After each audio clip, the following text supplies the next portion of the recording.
Нельзя обойти вопрос о связи между именем хана Нагая и народа нагайцев. Но есть еще и другой пример. Хан Узбек и народ узбеков. Достаточно часто можно встретить утверждение, что нагайцы взяли свое имя именно от этого славного темника Золотой Орды. Но это скорее научно-популярные общие рассуждения, которые не имеют никакого основания в источниках. Дело в том, что само имя Нагая, как мы с вами видели, отражает его социальную роль. Имя-то его было Иесу и Иисус, а Нагай это всего-навсего Нукер. Нагай, Нохой, Нукур, соответственно, Нукер. Вот и все. Поэтому надо говорить о том, что Нагай получил свое имя, кличку от имени социальной прослойки в степном обществе. Нагай – это дружинник. Соответственно, и народ нагайский, скорее всего, тоже происходит по своему имени от этого социального слоя. Нагайцы – это значит воины, дружинники. По крайней мере, именно такая версия является наиболее, на мой взгляд, убедительной с точки зрения происхождения. И никак иначе. То же самое и узбеки. Не узбеки названы в честь хана Узбека, а хан Узбек назван в честь узбеков, как определенной военной прослойки в степи. Народ узбекский, в него переименовали сартов Средней Азии после большевистского национального размежевания в среднеазиатских государствах. Точно так же, как киргиз-кайсацкие народности Российской империи были размежованы и превратились в отдельных казахов и киргизов. При этом казахи, на казахском языке они пишутся казаки, и, в общем, происхождение их имени именно от слова «казак», что тоже ни для кого не секрет. Только сегодня почему-то считают, что казаки – это русские православные. На самом деле изначально это просто человек без начальства. Это тюркское слово, относилось она к тюркским удальцам степи. И уже потом стало этническим названием. И вот смотрите, получается у нас как, что узбеки – это определенный воинский ранг в степи. Нагайцы, нукеры, дружинники, казахи, люди без начальства, казаки, тоже славные степные батыры. Это нормальный процесс, когда этническое самосознание растет из группового положения. Кто такой Нагай? И почему мы о нем говорим, что он превратился в параллельный центр власти в Золотой Орде? Его называют часто темником, как и Мамая. Вот есть темник Мамая, а есть темник Нагай. Предшественник такой Мамая. И частенько почему-то пишут, что Нагай не имел прав на ханский престол в Золотой Орде. Ничего подобного. Это Мамай был представителем враждебного Чингисхану рода Кият-Юркин, который не имел прав на ханскую власть. Вот Мамай не имел права быть ханом, и поэтому выдвигал каких-то альтернативных марионеточных ханов. А Нагай был вполне себе законным потомком Чингисхана. Он был сыном татара, который был сыном седьмого сына Джучи хана Бувала. То есть правнуком Джучи. Но седьмой сын Джучи хан, у него их там было чуть ли не 40. Веселовский историк считал, что только 5 детей Джучи хана имели право на престол, а остальные нет. Но никакого подтверждения этому найти я не смог. По-моему, все потомки Чингисхана имели право на престол. Другое дело, какого размера был этот престол. Так вот, Нагай имел право на ханский престол в Орде. Но он никогда не был ханом Золотой Орды. Хотя, по всей вероятности, ханом он себя все-таки провозгласил. Потому что есть монеты, на которых выбита такая легенда, что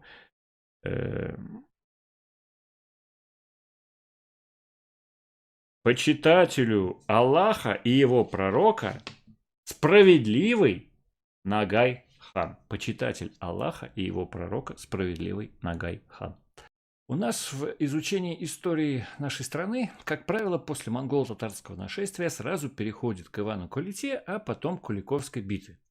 На самом же деле Русь всю вторую половину XIII века входила в состав Великой Монгольской империи, была частью улуса Джучи и в качестве таковой являлась элементом сложной системы отношений, которые раздирали эту империю на части и приводили к трансформации ее из державы, созданной Чингисханом, продержавшейся вплоть до правления великого хана Мунки, в конфедерацию улусов, лишь формально и внешне объединявшихся в состав монголосферы. Именно так историки предпочитают называть монгольские государства XIV столетия.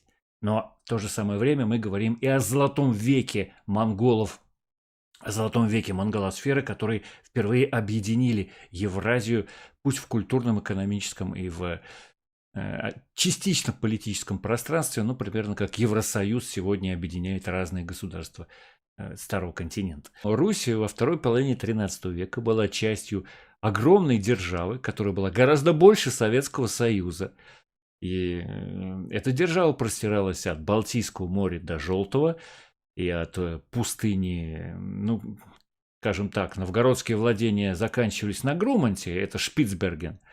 Вот считайте, поскольку Новгород был данником Золотой Орды, значит, от Шпицбергена до Персидского залива.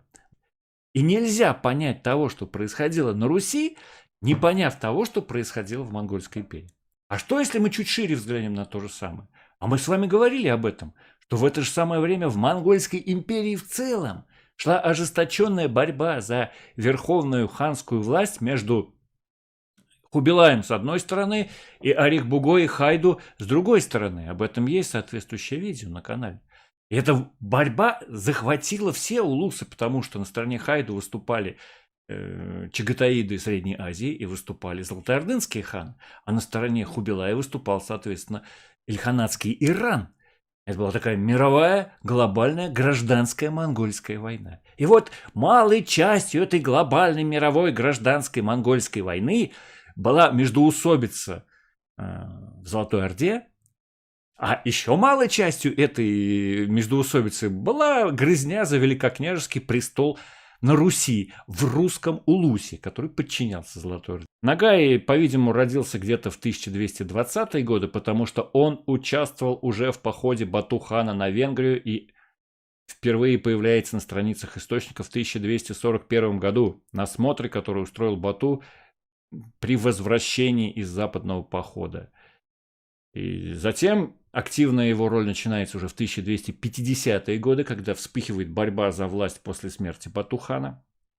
И Берке борется с вдовой Бату-хана Баракчин-хатун и ее марионеточными ханами. Заканчивается все это схваткой между Хулагу и Берке. И в этой схватке Нагай принимает самое активное участие. Он возглавляет авангард золотоордынских войск, вторгшихся в Закавказье в 1263 году во время Первой Холгуитской войны. Сначала он одерживает победу над Шарамуном, одним из полководцев войска Хулагу, потом терпит поражение, отступает вплоть до Дербента, отчаянно защищает Дербент от войск всего Ильханата, но не выдерживает атаки и уходит на Терек, где соединяется с армией Берке, и там происходит великая битва на Тереке, после которой Берке воскликнул: «Да проклянет Аллах этого Хулагу, который руками монголов убил столько монголов». И затем он отличается во время второго похода Берке в Закавказье, в битве на реке Куре, где имя его тоже упоминается в числе самых ярких полководцев Берке-хана. Когда Берке умирает, Нагай командует достаточно большими подразделениями золотоордынских войск, и вступивший на престол Менгу-Тимур отсылает его прочь, подальше от Сарая, на самую окраину империи, за Днепр, контролировать неспокойные владения Золотой Орды, данников ее, Болгарию, Сербию, Галицийскую Русь, Литву, вот все эти земли. Разбирайся, мол, сам, что там у тебя будет. Не мешай мне здесь в сарае властвовать. И Ногай поехал и создал на Нижнем Дунае очень скоро практически параллельный центр власти в Золотой Орде. Ставка его была в Исакче. Это местечко такое на Дунае. Потом русские там будут переправляться во время русско-турецких войск неоднократно. Русско-турецких войн, конечно. Неоднократно будут переправляться около этого местечка. Но тогда вот это была ханская ставка. И Ногай отсюда начинает рассылать грозные приказы всем своим зависимым князьям и королям. И везде совершает набеги, посылая своих воинов. Он действует так, как действовал Чингисхан. Он собирает вокруг себя людей, не обращая внимания на их национальность и на их вероисповедание. Считается, что Ногай был мусульманином и продолжал политику Берке. Имеем два свидетельства о том, что Ногай был мусульманином. Это легенда на монете, о которой я вам уже сказал. Вот. И его послание к султанам Египта, к мамлюкам, где Ногай прямо говорил о том, что... Сейчас я вам прочитаю. У меня уже здесь этого нет. Ну, короче говоря, Ногай себя объявил поклонником Аллаха и что он правоверный мусульманин. Но у него было христианское имя. Первоначально, до того, как он стал темником окраинных владений Улуса Джучи. Его звали Иесу Нохой. Иесу — это, как вы сами понимаете, Иисус. И мало того, что у него было христианское имя, изначально христианское, а Нохой — это, вообще говоря, не имя, а... Ну, это нукер. Нохой или нукер — это дружинник. Это мало того, что у него было христианское имя Иисус, так он еще и на монетах, на тех же самых, где на некоторых монетах начеканено, что вот он поклонник Аллаха и его посланника, а на других монетах выбито Иисус Христос. Вот. А третьих нейтральное Исакча, то есть название ставки. И имя, значит, Ногая и его сына Чаки. Ну и как тут... Привлекал он кого угодно к себе на службу, несмотря на то, были они мусульмане или христиане. То есть, по крайней мере, даже если он обратился в ислам, что не факт. Он просто был хитрый, опытный интриган. И когда ему было нужно, он прикидывался мусульманином, когда нужно, вспоминал, что его крестили в детстве, что у него и христианское имя есть. И женился он на дочке византийского императора Мануила VIII, Михаила VIII, палеолога, который освободил Константинополь, Ефросинье. И как раз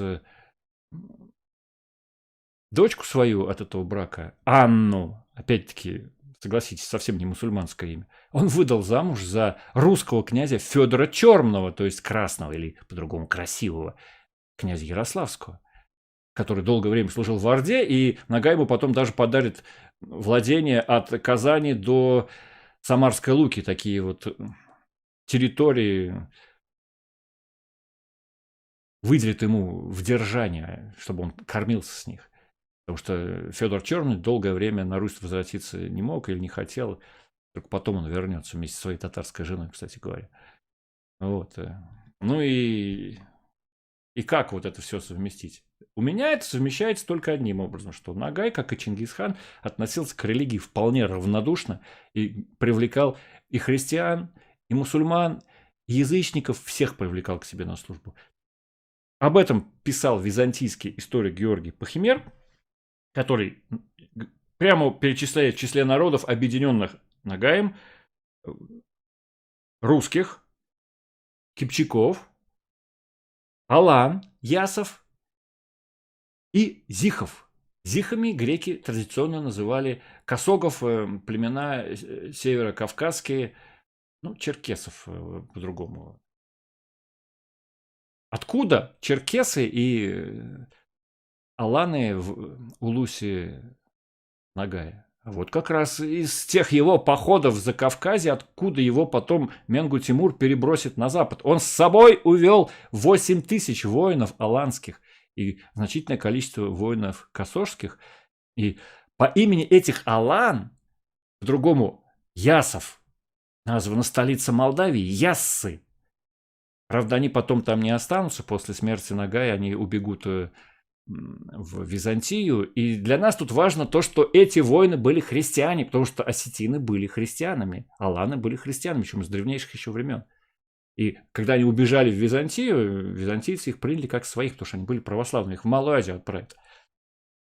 То есть Нагай объединял вокруг себя всех, кого только мог найти, не обращая внимания ни на расу, ни на религию, ни на этническое происхождение. И поэтому его орда в низовьях Дуная оказалась мощной и сильной. А также потому, что в отличие от Сарайской орды, которая могла нападать только на Иран и на Русь в грабительских походах, на Русь как-то, на свой собственный улус, с чего бы это нападать? Набеги были чисто такие партизанские. А в Иран не очень-то, потому что облом, извините, халугиды сами сильные. А здесь у Нагая было широкое поле для грабежа. Он доходил до Константинополя, он ходил на Литву, он ходил в Польшу, в Венгрию. Он подчинил себе Болгарию, где сверг династию Асеней, полуполовецкую по своему происхождению. Женился на одной из болгарских царевин, и сын его Чака потом короткое время будет царем Болгарии. Вся Болгария была подчинена Нагаю. Болгарские историки про это очень мало пишут, потому что у них монгольская ига, которая 70 лет над Болгарией было, полностью заслонено игом турецким. Но турецкое-то было на самом деле иго, а монгольское, ну, просто мы сами с вами говорили о том, что никакого ига не было, были совершенно другие отношения, поэтому они и не помнят о них. Но тут еще и национальный момент, что ну как так, мы еще какому-то Нагаю подчинялись. Подчинялись. И византийский император ему в подчиненных союзниках был, потому что татары чуть было не выгнали его из Константинополя. Во время похода 1269 года войска Нагая, громя латинян, крестоносцев, дошли до самого Константинополя и собирались его взять, когда узнали, что, оказывается, император византийский в хороших отношениях с египетским султаном, союзником Нагая. Ну и тогда Нагай приказал им остановиться. Они пошли обратно к Дунаю, по пути поймали беглого сельджукского султана Кейкавуса и увели его в Крым, который тогда подчинялся Нагаю. Ну и как некоторые считают, что этого Кейкавуса по пути оставили не в Крыму, а вот в Южном Приднестровье, в территории, которая потом называлась Буджак, и, соответственно, выводят гагаузов от этого Кейкауса. Ну, Кейкаус, гагаус, примерно одно и то же. Шутки шутками, но на этом строится сельджукская версия происхождения гагаузов. Вот нормальные историки считают, что гагаузы потомки печенегов, а альтернативные историки, которые поддерживаются Анкарой и финансируются турецкими фондами, упорно доказывают, что это сельджуки. Но раз сельджуки, значит, это братья турок.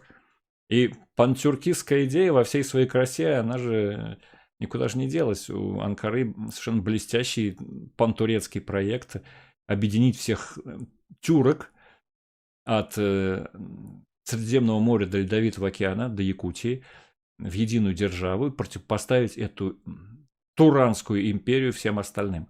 Так вот, Нагай успешно противостоял европейским государствам, подчинял их себе. Сербия и Болгария платили ему дань. Византийская империя ходила у него в младших союзников. Венгрия его боялась. На Польшу и на Литву он обрушился карательными набегами. Он заставил платить себе дань всю юго-западную Русь. На Нагая, на альтернативный центр власти.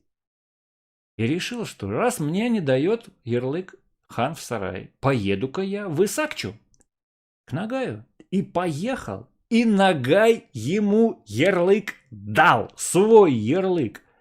С тем, чтобы дань поступала уже к нему, к Нагаю, а не в сарай. А почему Нагай такое смог сделать? Потому что он в это время набирал силу в Золотой Орде и поставил после смерти Менгу Тимура в 1282 году ханом в сарае своего ставника туда Менгу. Того самого, который потом свихнется, объявит себя дервишем и отречется от престола. И при нем власть Нагая над сараем была крепка. Персидские историки называли Нагая хитрым и опытным в интригах стариком. И он действительно таковым был.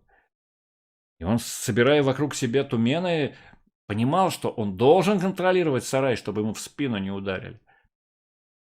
Но главное, он же боролся за контроль над финансовыми потоками. Сам по себе сарай его не интересовал. И я думаю, вслед за Гумилевым, что была и этническая подоплека противостояния Нагая с сараем. Если нагайский блок так или иначе опирался на интернационал Дунайско-Приднепровский, то есть славяно-бродниковский, печенежско-гагаузско, там какой угодно. Короче, вот эта вся вот куча народов, которые там он объединял в своей орде, но в целом это, конечно, там от монголов только один Нагай был, то в сарае в 13 веке все-таки монгольское влияние было еще достаточно сильно. Надо сказать, что сами жители степи 13-14 веков, они очень четко вот эту линию монгольскую и не монгольскую разделяли. Это Аламари скажет, что они там все перемешались, станут все словно кипчаки. На самом деле, как выясняется сегодня, не совсем так. Очень мощный пласт центральноазиатских кочевников за Волгой пришел после монгольских завоеваний, угнездился там, и он потом будет поддерживать ханов Синей Орды. Но еще интересная вещь. Вот Русов, профессор и доктор наук из Молдавии, он нашел документы, там очень интересно, как продавали рабов в XIV веке. Выставляли девочку монголку, рядом продавали мальчика-татарина, продавал их купец, который назывался Сарацин, и все они вместе говорили на одном куманском, то есть кипчакском, половецком языке. Понимаете? Вот это было интересным тогда, в XIV веке, что с одной стороны язык один, по сути это уже население одной страны, но четко очень, вот это монголы, вот это кипчаки, татары, вот это сарацины, то есть мусульмане, они между собой не смешивались. И Нагай темник. Почему он темник? Потому что он командовал Тамой, вспомогательными войсками из покоренных народов. У него монголов-то было мало очень вокруг него. Сам монгол, да и его дети монголы. И то, если учесть, что и Джучи женился на девушках из покоренных народов, и отец Нагая тоже, и сам он брал в жены православных. И какие там монголы уже, Господи Иисусе. Но тем не менее, вот чингизиды, куда же деваться. И вот с ярлыком Нагая Дмитрий выгоняет Андрея Городецкого с великокняжеского престола и снова возвращается к власти и начинает платить дань. Ордынский выход, вот эти вот 1,5 тонны серебра, они уходят теперь не в сарай, а в Исакчу, на Нижний Дунай. Ну, конечно, ханам сарайским от этого совсем поплохело. Мало того, что тут хулугуиды и война в Центральной Азии им перерезали финансовые вены все, тут еще, понимаешь, Нагай обнаглел и русское серебро у них забрал. Но долгое время они сделать ничего не могли. Телебуга, хан, который сменил свихнувшегося туда Мингу, он тщетно пытался противостоять Нагаю, был разгромлен, и Нагай заменил его в сарае ханом Тахтой. Почему Телебуга не мог ужиться с Нагаем? А я вам только что об этом объяснил. Он на что должен был жить?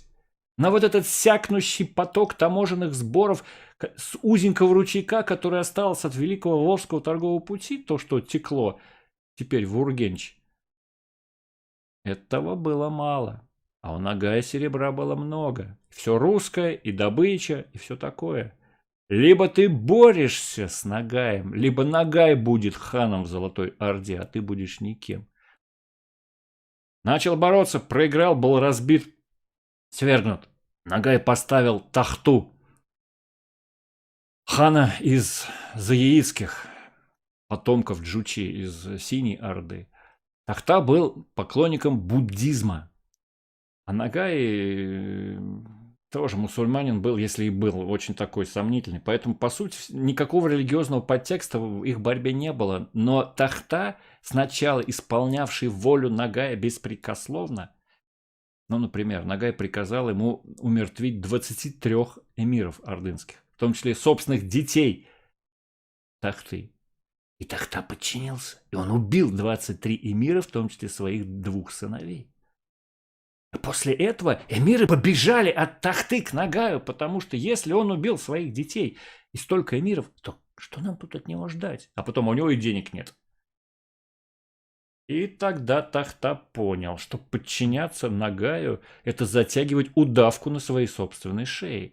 И он вступил с ним в борьбу. Уже в 1292 году он начал выходить из-под контроля Нагая. А в 1293-м что он сделал? Он послал своего брата Дюдиня, или по-другому Тюменя, или Тудана, по-разному его называют, на Москву, на Переяславль, на Северо-Восточную Русь. Выбить из-под Нагая табуретку русского серебра. Вернуть русский выход в сарай. Вот смысл этого похода. Неважно, по каким предлогам это было сделано, но смысл экономический был в этом, а юридический такой же точно, как и раньше, когда новый хан, приходя к власти в Золотой Орде, убирал с Руси ставленника своего предшественника. Если Бату убрал ставленника Мункия Андрея Ярославича, заменив его Александром Ярославичем, если Берке вместо законного наследника Андрея поставил младшего брата Ярослава Ярославича, если Нагай поддержал Дмитрия, значит, мы будем поддерживать кого? Конечно же, Андрея. Андрей Городецкий получает ярлык от Тахты и вместе с Дюдинем в 1293-м обрушивается в силе тяжца на Северо-Восточную Русь. Дмитрий бежал без боя. Ну какой бой? Против всей Орды-то разве же выстоишь? Дюдинева рать, опустошив русские земли, ушла в Орду. Андрей Городецкий стал великим князем. Его поставил Тахта. Его не любили на Руси. Он считался братом-предателем. Дмитрий был героем, победителем немцев. А этот кто? Да, еще Дмитрий ухитрился и татар разбить во время одной из предшествующих перебранок с Андреем. Мелкий татарский князек, который влез сюда, чтобы пограбить, а Дмитрий взял его и расколошматил вдребезги. Это была первая победа русских над татарами вообще за всю историю. Поэтому она даже в летописях сохранилась. Потом следующий раз будет Михаил Тверской, который разобьет татар под Бартеневым. Вот. А потом уже только Дмитрий Иванович Донский. Так что вот. Всем было все равно. Андрей – ставленник татар. Его не любили. А Дмитрий уже против татарской силы не пойдешь. Тахта выбил из-под Нагая русское серебро.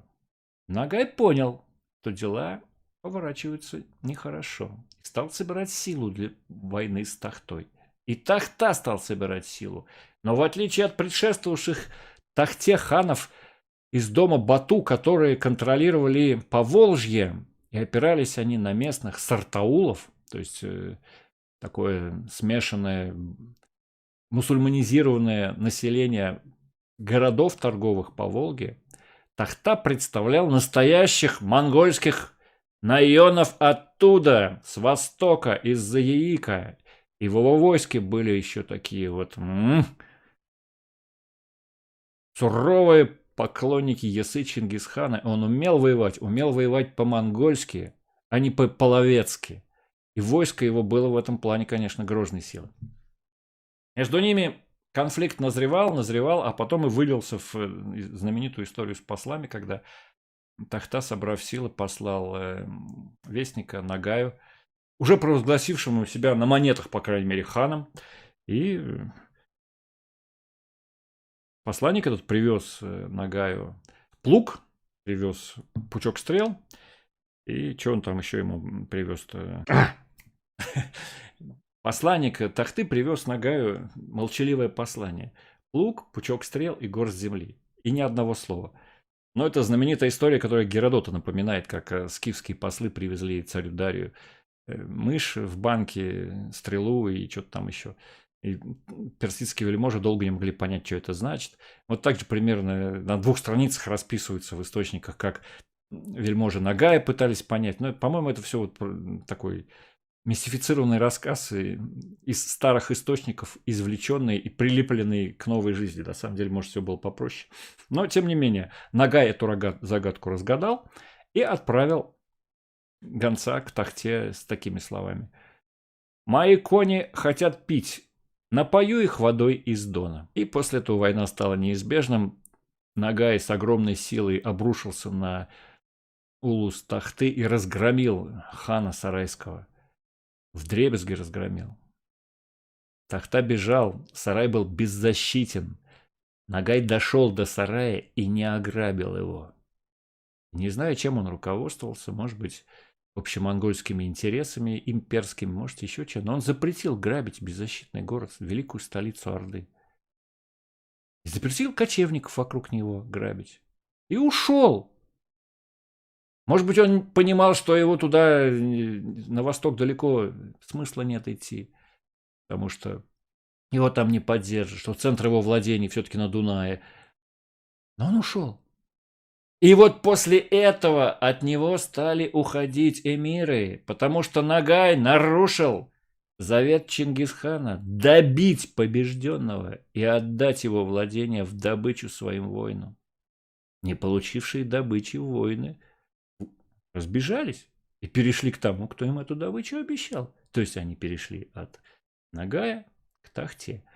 Тахта собрал силы, а силы Нагая уменьшились, и в 1300 году состоялась где-то в районе Одессы, вот там, в Буджаке, на речке, которая называется Куяльник. Вообще интересно вот с этими реками. Перекличка Каяла, Калка, Куяльник, все что-то как-то в одну кучу все. Вот там была великая битва между Тахтой и Нагаем. Битва, в которой старый Нагай, потерявший то ли на Куре, то ли на Тереке, еще в молодости один глаз, многократно раненый, полуослепший. Персидские историки писали, что у него брови были такие густые, что мешали ему видеть. Но я думаю, что он к старости просто видеть перестал, потому что, старик уже стал. Он остался, в конце концов, один с 18 воинами и стал отступать. За ним гнались, загнали в какой-то солончак. Воины его бросили, частично погибли. И он был взят в плен. Взят в плен русским воином Тахты. И тогда он назвал себя и сказал, что «Я Нагай, отведи меня к Тахте, мне есть о чем с ним поговорить». Но русский воин то ли не знал законов Ясы Чингисхана и обычаев монголов, то ли, по другим версиям, Нагай был изранен в битве, просто умер у него на руках. Но в любом случае он привез Тахте не Нагая, а его голову. Считает, что он убил всесильного темника, отрубил ему голову, пришел, показал ее хану и сказал: «Вот твой враг, награди же меня». По русскому обычаю. У нас на Руси тогда привыкли убивать своих братьев, резать князья друг друга, продавать их головы татарам, опустошать города. Это ж было нормальное дело на Руси, на древней. Ну и русские не видели в этом ничего плохого. А Тахта почему-то обиделся и сказал: «Ты достоин смерти за то, что убил такого великого человека», и приказал убить этого воина. Его оттащили и тут же обезглавили.